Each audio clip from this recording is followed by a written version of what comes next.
қаламгерлер нақты тарихи деректер мен өз замандастарының бейнесін сондай отырып олардың көркем формадағы образын жасайды.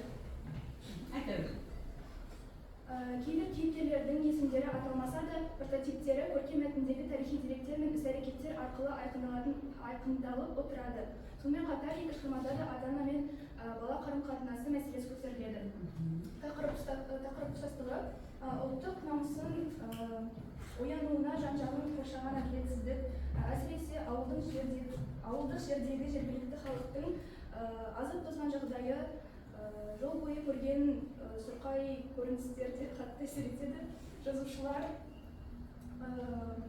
тапталған намысын тоталитарлық режимнің патшалық Ресейден түрін ғана өзгерткені жайлы сипаттайды. Қорытынды, екі шығарма ұқсастығы тоталитарлық дәуірдің шындығының көрінісі. Сонымен қатар, халық рухының өлмегені, елінің әлдебір терең қойнауында жаңа ұрпақ өсіп жатқаны туралы айтылды. Жаңа қай тапсырма қай шығарма бойынша? Тапсырманы қай шығарма бойынша?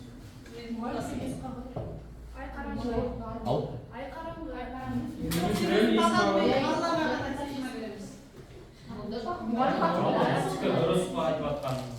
Дұрыс па дейді. Ал енді таңда кімде қандай ой туындады, қай шығармамен ұқсас? Бұлай ауызша жауап берсек.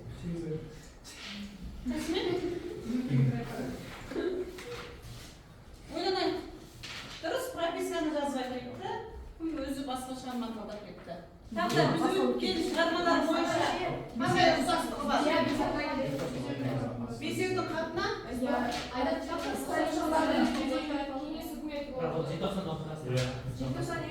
Бірақ ол желтоқсан оқиғасы емес, тақырып ұқсастығын онымен ала алмаймыз ғой біз.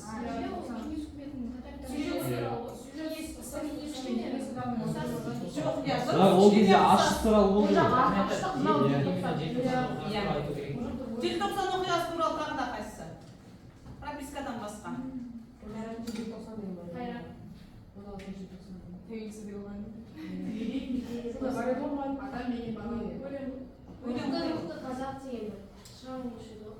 Қайсысы?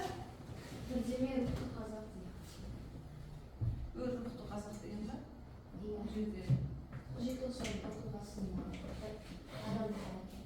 Жақсы, егер де желтоқсан оқиғасы болмаса да, ата-ана мен бала арасындағы тәрбие, ата-ана мен бала арасындағы қарым-қатынас қай шығармаға ұқсас еді?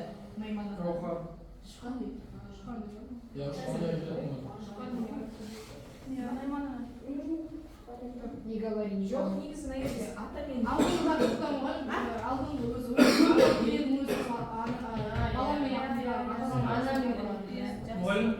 ана бір не қойды, қашанда туғаншқа өткеніміз, бір бала салшыққа бір баланы ұрлап келеді, салшыққа басына бір салып, артына мамасы келеді, баласы өз мамасын өлтірді.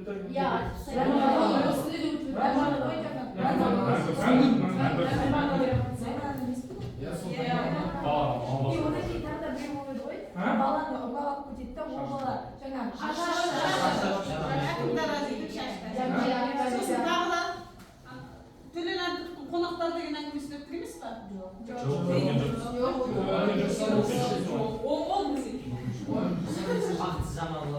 Жүсанисі ше дейді. Анаға апарар жол. Төлен Әбдіктің қонақтарын өттік. Кино бірақ